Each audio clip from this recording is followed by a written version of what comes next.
ನಮಸ್ತೆ, welcome to Kannada ಚಿಕ್ಕ. ನಾನೇನು ಮಾತಾಡಕ್ಕೆ ಬಂದಿದ್ದೀನಿ ಅಂದರೆ, ಪ್ರತಿ ಸತಿ ಮಾತಾಡೋದನ್ನೇ ಇನ್ನೂ ಅವನಿಗೆ ತಿರೇದಾಗಿ ಹೋಗುತ್ತಲ್ಲ ಥಿಯೇಟ್ರ್ ಬಿಟ್ಟು ನಿಂತವ್ರು ಅವ್ರು ಏನು ಆ್ಯಕ್ಚುಲಿ ಉಗಿದ್ರು ಕೂಡ ಮತ್ತೆ ಅಲ್ಲಿಗೆ ಮುಖ ಹೊರ್ಸ್ಕೊಂಡು ಬರ್ತಾರೆ. ಅಂದರೆ ಭಾಷೆ ಅಂದರೆ ಒಂದು ಮೂಲ ಇರುತ್ತೆ, ಆದರೆ ಇವ್ರ ಮೂಲನೇ ಇದಲ್ಲ ಇನ್ನೊಂದು ಅಂತ ಹೇಳ್ತಾರೆ. ಅವ್ರು ಯಾಕೆ ಹೇಳ್ತಾರೆ ಅಂತಂದರೆ, ಅವರೇ ಗ್ರೇಟು. ಈ ಬಡಾಯಿ ಕೊಚ್ಕೊಳೋರು ಅಂತ ಇರ್ತಾರಲ್ಲ, ಅಂಥವರಲ್ಲಿ ಕೆಲವರು ಇರ್ತಾರೆ, ನಾನೇ ಗ್ರೇಟು, ನಮ್ಮದೇ ಫಸ್ಟು, ನಾನೇ ಮುಂದೆ ಅಂತ. ಸೊ ಬಂದಿರೋರೆಲ್ಲೋ சைலண்டாகிருத்தாரு. ரெண்டாவது அவனுக்கு தான் மொழியை பற்றி ஓரளவும் தெரியலையே. திராவிட மொழிகளுங்கிறது என்னன்னு அவனுங்களுக்கு தெரியாது. அவங்ககிட்ட போய் பேச வேண்டிய அவசியம் என்ன இருக்குது? தெற்கு கர்நாடகா தான் கன்னடம், ಇಲ್ಲ வடக்கு கர்நாடகா ಧಾರವಾಡ ಹುಬ್ಳಿ இதெல்லாம் ಅದೇ ಇವರು ಮಾತಾಡ್ತಾ ಇದ್ದ ನೋಡಿ ತಾತ, ಇಂಥವ್ರಿಗೆಲ್ಲ ಏನು ಹೇಳಬೇಕು ಅಂತ ಗೊತ್ತಾಗಲ್ಲ. ನಮ್ಮ ಕನ್ನಡ ಭಾಷೆ ಸರಿಸಮಾನವಾದ ಭಾಷೆ ತಮಿಳಿಗೆ ಅಂತ ಹೇಳ್ಬೋದು. ಇಲ್ಲ, ನಾವು ಅದಕ್ಕಿಂತ ಪುರಾತನವಾದದ್ದು ಅಂತಲೂ ಹೇಳ್ಬೋದು. ಯಾಕೆಂದರೆ ಶಾಸನಬದ್ಧ ಆಧಾರಗಳು ದೊರಕಿದೆ. ಇದ್ರ ಮೇಲೆ ನಾನು ಮಾತಾಡ್ತಾ ಇದ್ದೀನಿ ಅಷ್ಟೇ. ಸೊ ಇವ್ರೇನು ಹೇಳ್ತಿದ್ದಾರೆ, ಮೂಲ ಭಾಷೆ ಬ್ರಾಹ್ಮಿ ಲಿಪಿ. ಬ್ರಾಹ್ಮಿ ಅಂದರೆ ಬ್ರಹ್ಮನ ಲಿಪಿ. ಬ್ರಹ್ಮ ಯಾರು ಮೂಲ ಬ್ರಹ್ಮನಿಂದ ಬರೆದಂಥ ಬರಹ ಬ್ರಾಹ್ಮಿ ಲಿಪಿ. ಇದು ಯಾವಾಗಪ್ಪ 1889ರಲ್ಲಿ ಯಾರೊಬ್ಬ ಬ್ರಿಟಿಷ್ ಅಧಿಕಾರಿ ಬಂದು ಈ ಲಿಪಿನ ಮೂಲ ಆಧಾರಗಳನ್ನ ಹುಡುಕ್ತಾನೆ. ಇದು ಬಂದು ನಮ್ಮ ಭಾರತ ಅಂದರೆ ಇಂಡಿಯಾ ಆಗಿರ್ಬೋದು, ಸೌತ್ ಏಷ್ಯಾ ಆಗಿರ್ಬೋದು, ಮಲೇಷ್ಯಾ, ಇಂಡೋನೇಷ್ಯಾ, ಇದೆಲ್ಲ ಏನು ಮಾತಾಡ್ತಾರೆ, ಇದೆಲ್ಲ ಭಾಷೆಗಳು ಬ್ರಾಹ್ಮಿ ಲಿಪಿಯಿಂದನೇ ಹುಟ್ಟಿರೋ ಅಂತ ಇವ್ರು ಹೇಳೋದೇನೆಂದರೆ, ಇಲ್ಲ, ಎರಡೂ ಒಂದು ಸಮಾನ ಭಾಷೆಯಿಂದ ಬಂದಿದ್ದು, ಡೈವರ್ಸ್ ಆಗಿ ಬಂದಿರೋದು, ಎರಡು ಬ್ರಾಂಚಸ್ ಅಲ್ಲಿ ಬಂದಿರೋ ಎರಡು ಸಿಸ್ಟರ್ ಲ್ಯಾಂಗ್ವೇಜಸ್ಗಳಿವು. ಒಂದ್ರ ಮೇಲೆ ಸಂಸ್ಕೃತಿ. ಏನೋ ಬ್ರಿಟಿಷರಿಗೆ ಬಕೆಟ್ ಹಿಡ್ಕೊಂಡು ಬಕೆಟಿಂದ ಸಿಂಟ್ಯಾಂಕ್ ಹಿಡ್ಕೊಂಡಿದ್ರೇನೋ ಗೊತ್ತಿಲ್ಲ. ಆ ಟೈಮಲ್ಲಿ ಇವರು ಮದ್ರಾಸ್ ಪ್ರಾಂತ್ಯ ಅಂತ ಏನೋ ಮಾಡ್ಕೊಂಡಿದ್ರು.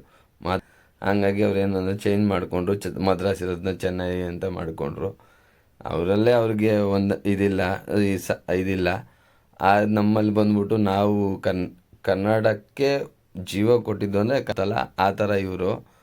ಸೊ ಅಂದರೆ ನಾನು ಸುಮಾರು ಇದೆಲ್ಲ ವಿಡಿಯೋಸ್ ಎಲ್ಲ ನೋಡ್ತಾ ಇದ್ದೀನಿ. ಅಂದರೆ ಇದು ಮೂಲ ಲಿಪಿ ಬ್ರಾಹ್ಮಿ ಲಿಪಿಯಿಂದನೇ ಬಂದಿರೋದು. ಅದು ಇವರ ಆಧಾರಗಳೇನೋ ಕಥೆಗಳನ್ನ ಕೊಟ್ಕೊಂಡು, ಕಥೆಗಳನ್ನ ಹೇಳ್ಕೊಂಡು, ಕೆಲವರು ಸ್ಟೋರಿ ಹೇಳ್ತಾರೆ ನೋಡಿ. ನಮ್ಮ ಎಲ್ಲ ಗುಂಪಲ್ಲೂ ಒಬ್ಬ ಇರ್ತಾನೆ.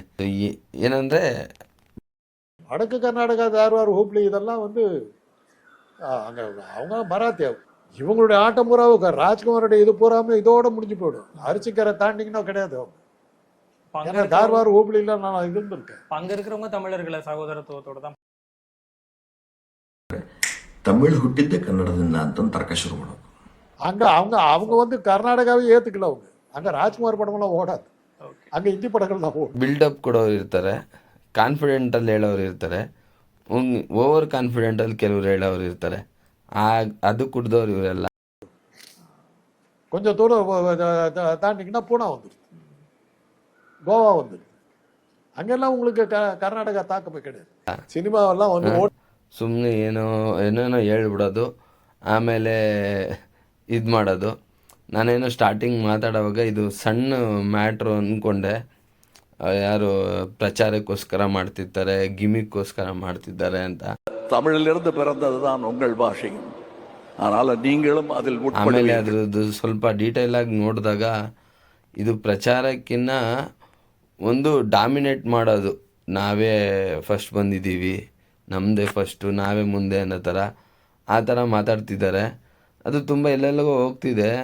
ಪಾಪ ಶಿವರಾಜ್ ಕುಮಾರ್ ಅವರು ಅಮಾಯಕವಾಗಿ ಅವ್ರು ತಗಲಾಕೊಂಡ್ರು. ಅವರೆಲ್ಲ ಈ ಥರದ್ದೆಲ್ಲ ಕಾಂಟ್ರವರ್ಸಿಲೆಲ್ಲ ನಿಂತ್ಕೊಳೋರಲ್ಲ. ಆದರೂ ಅವ್ರಿಗೆ ಗೊತ್ತಿಲ್ದಿರಂಗೆ ಅವ್ರನ್ನೇ ಎಳ್ದು ಮೈ ಮೇಲೆ ಹಾಕ್ಬಿಟ್ಟಿದ್ದಾರೆ ಬೆಂಕಿ. ಪಾಪ ಅವ್ರೇನು ಮಾತಾಡೋಕ್ಕಾಗ್ತಾಯಿಲ್ಲ. ದೊಡ್ಡ ವಿಷಯ, ಆದರೆ ಅದು ಅರ್ಥ ಆಗ್ತಾಯಿಲ್ಲ, ಏನು ಮಾಡೋಕ್ಕಾಗ್ತಾಯಿಲ್ಲ. ಸೊ ಅವರು ಏನೋ ಮಾತಾಡೋಕ್ಕೋದು ಇನ್ನೇನೋ ಆಗುತ್ತೆ ಅಂತ ಅವರು ಸೈಲೆಂಟ್ ಆಗಿದ್ದಾರೆ. ಚರ್ಚೆ ಆಗಬೇಕು, ಆದರೆ ಅವರು ಸೈಲೆಂಟ್ ಆಗಿದ್ದಾರೆ ಅಂತ ನಾವು ಸೈಲೆಂಟ್ ಆಗಿರೋಕ್ಕಾಗಲ್ಲ. ಸೊ ಅದಕ್ಕಾಗಿ ನಾನು ಏನಂತ ಹೇಳ್ತೀನಿ, ಇಂಥವ್ರು ಬರೀ ಖಾಲಿ ಲೋಟ. ಕನ್ನಡ ಕೂಡ ಒಂದು ಪ್ರಾಚೀನವಾದ ಭಾಷೆ. ನೀವು ಎಲ್ಲದಕ್ಕೂ ಒಂದು ವಂಶವೃಕ್ಷ ಅಂತ ಇರುತ್ತೆ, ಅಂದ್ರೆ ಮೂಲ ಇರುತ್ತೆ. पर ये जो स्क्रिप्ट है दोनों ही नॉर्दर्न लैंग्वेजेस की भी और सदर्न लैंग्वेजेस की, दोनों की स्क्रिप्ट ब्राह्मी से आई. ಸೊ ಅದನ್ನ ಇವರು ನಾನೇ ಅಪ್ಪ ಅಂತ ಅನ್ಕೊಬಿಟ್ಟಿದ್ದಾರೆ. ಸೊ ಅದಾದ ನಂತರ ಸಂಸ್ಕೃತದ ಅಂದ್ರೆ ಸಂಸ್ಕರಿಸಿದ್ದು, ಬ್ರಾಹ್ಮಿ ಲಿಪಿನ ಸಂಸ್ಕರಿಸಿ ಸಂಸ್ಕೃತ ಅಂತ ಮಾಡಿಕೊಂಡು ಯಾವುದು ನೆಕ್ಸ್ಟು ಅದರಲ್ಲಿ ಕವಲು ಹೊಡೆದಿರೋವಂಥದ್ದು ಭಾಷೆಗಳಷ್ಟೇ.